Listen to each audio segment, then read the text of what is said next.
Narito na ang bagong balita, bagong musika. Ito ang Artikulo Bago, Teleradyo, Artikulo Bago, Teleradyo. Maglilingkod sa inyo ng taus-puso. Tunay, totoo, Artikulo Bago, Teleradyo, Artikulo Bago, Teleradyo. Ibibigay ang mga balita, musikang inyong kagigiliwan, mga isyu at problema aaksyonan. Artikulo Bago, Teleradyo, Artikulo Bago, Teleradyo. Maasahan sa News and Public Service 24 oras nakatutok. Artikulo Bago, Teleradyo mula sa ASR News and Publishing Service at ASR Network Corporation. Artikulo Bago, Teleradyo, Artikulo Bago, Teleradyo. Bagong balita, hatid ay pag-asa. Kakampi mo! Narito na ang bagong balita, bagong musika. Ito ang Artikulo Bago, Teleradyo, Artikulo Bago, Teleradyo. Maglilingkod sa inyo ng taus-puso. Tunay, totoo, Artikulo Bago, Teleradyo, Artikulo Bago, Teleradyo. Ibibigay ang mga balita, musikang inyong kagigiliwan, mga isyu at problema aaksyonan. Artikulo Bago, Teleradyo, Artikulo Bago, Teleradyo. Maasahan sa News and Public Service 24 oras nakatutok. Artikulo Bago, Teleradyo mula sa ASR News and Publishing Service at ASR Network Corporation. Artikulo Bago, Teleradyo, Artikulo Bago, Teleradyo. Bagong balita, hatid ay pag-asa. Kakampi mo, pag-asa. Maghahatid ng mga balita 24 oras nakatutok upang kayo ay paglingkuran. Artikulo Bago, ihahatid ang balita ng malaya, tapat at totoo. Ito balita, bagong bago, sabihin sa iyo, nagbabaga. Artikulo Bago, balita, simula sa balitang lokal, balitang regional, balitang nasyonal, at internasyonal. Artikulo Bago, balita, mayroon din sports, presyo petrol, walang panahon. Mapapakinggan mula sa Facebook, YouTube at Internet broadcast. Artikulo Bago, balita. Live sa ilang ng Artikulo Bago, Teleradyo. Live na ang mga balita.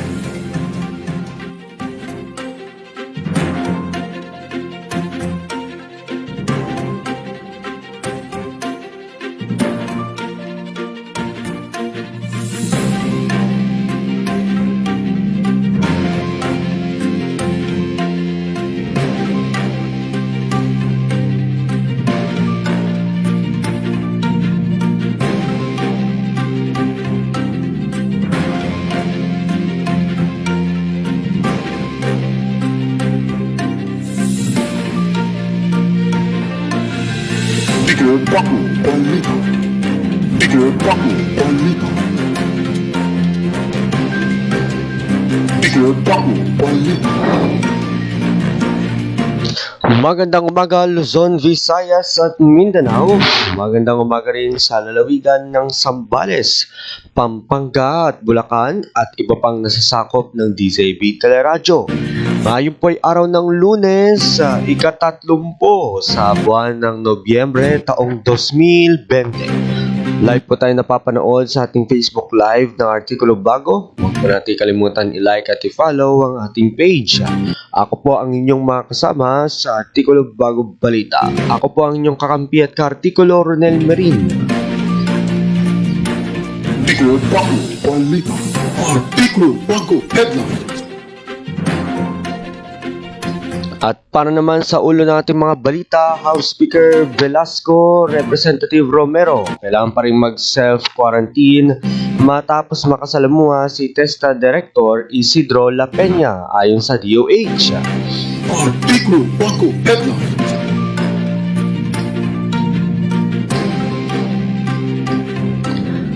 Bilang ng nasawi sa COVID-19 sa buong mundo, halos 1.45 million na. Artikulo Bago, headline. Higit 500 pamilya sa Daraitan, Rizal nakatanggap ng tulong. Artikulo Bago, headline. 3,139 na pamilya na nasa granular lockdown na ayudahan ng emergency subsidy sa ilalim ng Bayanihan 2. Artikulo Bago, headline. Magsasaka sa Buwak, Marinduque, nakatanggap ng seed capital assistance at farm machineries. Artikulo Bago Headline. At San Antonio, Zambales, niyanig ng lindol. Artikulo Bago Headline. Mga residente sa Isabela pinag-iingat dahil sa bukas pa rin ang dalawang gate ng Magat Dam. Artikulo Bago Headline. At big time oil price hike ipatutupad sa susunod na linggo. Artikulo Bago Headline. Pagbabalik ng biyahe ng mga traditional jeep hindi na ikonsidera ng LTFRB sa pagsasara ng EDSA Union turn slots ayon sa MMDA. Artikulo Bago Headline. Bago Balita. Artikulo Bago Balita. Oras po natin, 11 minuto makalipas ang alas 7 ng umaga. Artikulo Bago Balita. Artikulo Bago Balita. At tuloy-tuloy na po tayo sa ating mga balita sa ilalim ng Department of Health Guidelines. Kailangan pa rin ng mag-self-quarantine ang isang individual na na-expose sa isang COVID-19 positive patient. Kahit pa man sa initial na COVID test nito ay lumabas na negatibo. Ayon kay Dr. Beverly Ho, Director ng Health Promotion and Communication Service, sa oras na makumpleto ang quarantine, kahit pa man asymptomatic at negatibo sa COVID-19 test, ay saka pa lamang dapat babalik sa normal activities ang individual na may exposure sa COVID-19 positive. Malinaw din sa direktiba ng World Health Organization ang kahalagahan ng quarantine sa mga na-expose sa COVID positive patient. Kahit ano pa man ang resulta sa isinagawang test dahil sa COVID-19 ay maaaring mag-develop sa pagitan ng 2 hanggang 14 na araw pagkatapos ng exposure. Ang pag-obserba sa tamang health protocols, particular na sa usapin ng quarantine, ay lumutang. Kasunod na rin na nailulat sa paglabag mismo. Dito sina House Speaker Lord Alan Velasco at Deputy Speaker at Pacman 1 Party List Representative Mikey Romero. At Diwa Party List Representative Mike Aglipay at House Secretary General Dong Mendoza na nagkaroon ng direct exposure kay TESDA Director Isidro La Peña na nagpositibo sa virus. Ayon sa report, kasama ng mga House leaders sa isang dinner sa Sharigla, Taguig si La Peña at iba pang Philippine Military Academy alumni noong November 19 na may kita sa isang Facebook post na walang suot na mask ang mga opisyal. Makalipas ang 2 araw ay nakumpirmang positive sa virus si La Peña. Hindi naman maikubli ng mga staff ng Kamara ang inis sa ginawa ni Romero at Velasco na naglalagay sa panganib sa kalusugan ng lahat. Artikulo Bago Balita. Artikulo Bago Balita. Artikulo Bago Balita. Umalo na sa halos 1.45 million ang bilang ng nasawi sa COVID-19 sa buong mundo. Batay sa uling tala, umakyat sa kabuang 1,449,114 ang nasawi sa iba't ibang bansa, bunsod ng nakakahawang sakit. Nangunguna pa rin ang pinakamaraming naitalang nasawi dahil sa COVID-19 ng Estados Unidos na may 271,026. Sumunod naman ang Brazil na may 171,998. Nasa 136 and 238 na naman ang death toll sa India, habang 104,873 ang naulat na nasawi sa Mexico. Artikulo Bago Balita. Artikulo Bago Balita. Nakatanggap ng tulong ang mahigit 500 pamilya sa mga komunidad na matinding tinamaan ng bagyo sa Daraitan, Rizal. Inatid ni Lieutenant Commander Gerald Anderson ng PCG Auxiliary katuwang ang Coast Guard Public Affairs o CGPA. Ang food packages at gamot Isinagawa ang relief operation sa Sitio Irid, Sitio Masayo, Sitio Bito, Sitio Sabangan, Sitio Alas Asin at Daraitan proper. Tiniyak ng PCG na nasunod ang minimum health standards para sa kaligtasan at kalusugan ng mga residente sa nasabing lugar. Bago balita. Inilabas ng Department of Social Welfare and Development o DSWD ang pinakauling datos ukol sa implementasyon ng emergency subsidy sa ilalim ng Bayanihan 2 o Bayanihan to Recover as One Act. Sa datos, umabot na sa 16.8 million ang naipamahagi ng kagawaran sa 3,139 na pamilyang benepisyaryo ng granular lockdown. Samantala higit 152.6 million pesos naman ang naipamahagi sa 21,581 na karagdagang benepisyaryo. Tiniyak ng DSWD na patuloy pa rin ang pamamahagi ng emergency subsidy sa ilalim ng Bayanihan 2. Bago balita. Bago balita. Nagbigay naman ng maagang pamasko ang Department of Agrarian Reform sa magsasaka sa Buwak, Marinduque. Ayon kay Department of Agrarian Reform, Secretary John Catriciones, hangarin ng hakbang nito na may paramdam sa mga magsasaka ang presensya ng pamahalaan at payapain ang sakit na dulot ng dumang bagyo at patuloy na pananalasa ng COVID-19. Dalawang Agrarian Reform Beneficiaries Organization na ang mabibiyaan ng farm machineries at equipment na may kabuang halaga ng 1 milyong piso. Bago balita. Bago balita. Bago balita.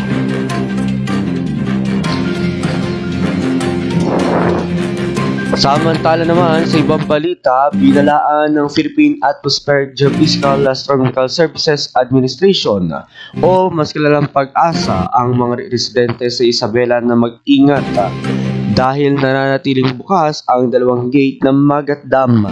Ayon sa PAGASA Flood Forecasting and Warning Section, nasa 3 meters ang bukas na gate at nagpakawala ng tubig sa 697 cubic meters per second. Kabilang sa mga maapektuhan ang munisipalidad ng Ramon, San Mateo, Aurora, Cabanatuan, Luna, Reina Mercedes, Burgos, Nagilian at Gamu. Nasa 189.14 meters above sea level ang tubig sa Magat Dam. 193 meters ang spilling level ng Magat Dam. Bago balita. Balitang lokal naman po tayo, tumama ang isang magnitude 3.2 na lindol sa lalawigan ng Zambales. Ayon sa Philbox, namataan ang epicentro ng lindol sa layong 94 kilometers southwest ng bayan ng San Antonio. Naramdaman ang pagyanig kahapon ng bandang alas 12 ng tanghali. 6 na kilometro ang lalim nito sa tectonic origin. Wala namang napaulat na pinsala sa San Antonio at Karatig Bayan. Wala ring inasang aftershock matapos ang nasabing pagyanig. Bago balita. Bago balita. Bago balita. Presyo petrolyo sa Tiglo Bago. Presyong petrolyo muna po tayo, magkakaroon ng piso na pagtaas sa presyo ng mga produktong petrolyo sa susunod na linggo. Ito ay dahil sa paggalaw ng presyo sa international market. Batay sa pagtaya, aabot sa piso hanggang piso 10 centimos ang dagdag na presyo sa bawat litro ng diesel. Sa kerosene o gas, inaasang tataas ng piso at 10 centimos hanggang piso hanggang 15 centimos kada litro. Sa presyo naman ng gasoline, meron namang 1.15 pesos hanggang 1.20 ang itataas sa bawat litro. Ngayong araw ng Lunes, inaasahang mag-anunsyo ang iba't ibang oil companies ng kanilang oil price adjustment. Tiko Bago Balita. Artikulo Bago Balita Weather Update. Artikulo Bago Balita Weather Update. At para naman sa ating weather update, isang low pressure area ang binabantayan ng pag-asa sa loob ng bansa. Ang LPA ay huling nabataan sa layong 890 km east ng Mindanao. Wala pa itong direktibang epekto sa anumang bahagi ng bansa at mababa pa ngayon ang tsansa na maging bagyo.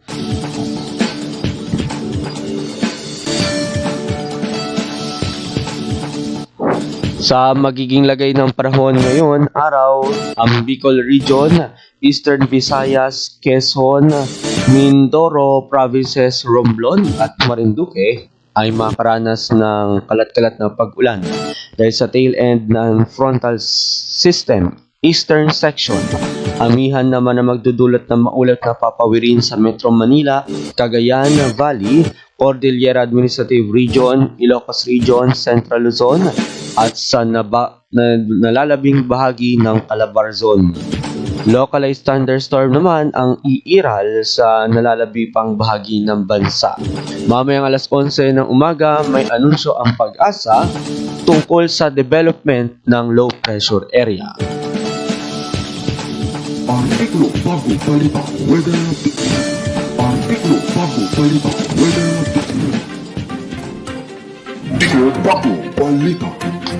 Tiko Bago Balita. Balita COVID-19 Special Coverage. Balita COVID-19 Special Coverage.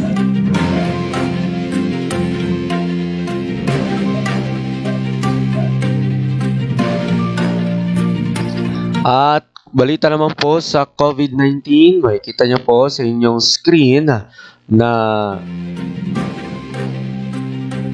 ang total o kabuuan bilang ng kaso ng COVID-19 sa Pilipinas ay nasa 429,864. May mga bago tayong kaso o bagong nakumpirmang kaso kahapon na nasa 2,076. Habang ang bagong bilang ng gumaling ay nasa 10,579 at ang bagong nasawi sa COVID-19 ay nasa 40. Samantala naman, balitang COVID-19 update sa lalawigan ng Zambales. Meron tayong bagong nakumpirmang kaso na nasa 12. Habang ang kabuuan bilang ng kaso naman ay nasa 649. Habang 2 tao naman ang gumaling sa COVID-19 kahapon, kaya ang kabuuan bilang ay 609 ang gumaling sa COVID-19 dito sa lalawigan ng Zambales. Habang wala naman na ulat na nasawi, kaya ang bilang ng nasawi pa rin sa COVID-19 sa lalawigan ay 8. Samantala naman sa Bataan, meron tayong nakumpirma o bagong nakumpirmang kaso ng COVID-19 na nasa 26. Kaya ang kabuuang bilang ay 3,269. Habang ang bilang naman ng nakarecover ay 11. Kaya ang kabuuang bilang ay nasa 2,944. Habang ang ulat ng nasawi ay 68. At wala naman ulat na bilang ng bagong nasawi sa lalawigan ng Bataan. Samantala naman sa Olongapo City, 4 o karagdagang 4 na individual na nagpositibo sa COVID-19 po as of kahapon. Meron po tayong 925 na kabuuang confirmed case, habang ang bilang ng gumaling ay nasa 855. At ang kabuuang bilang ng nasawi ay nasa 33. Artikulo Balitang COVID-19 Special Coverage. Tiko Bago Balita.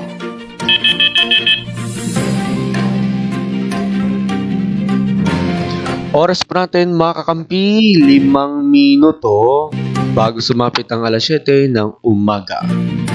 Tiko Bago Balita. Tiko Bago Balita. Tiko Bago Balita. At mga kakampi, inyo pong napakinggan ang balitang kinalap ng artikulo bago.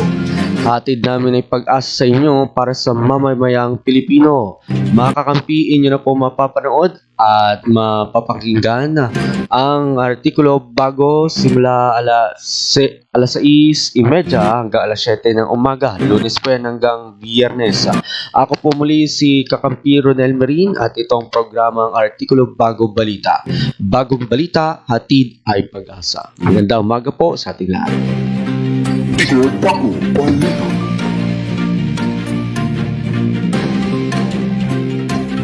Tiko Bago Balita.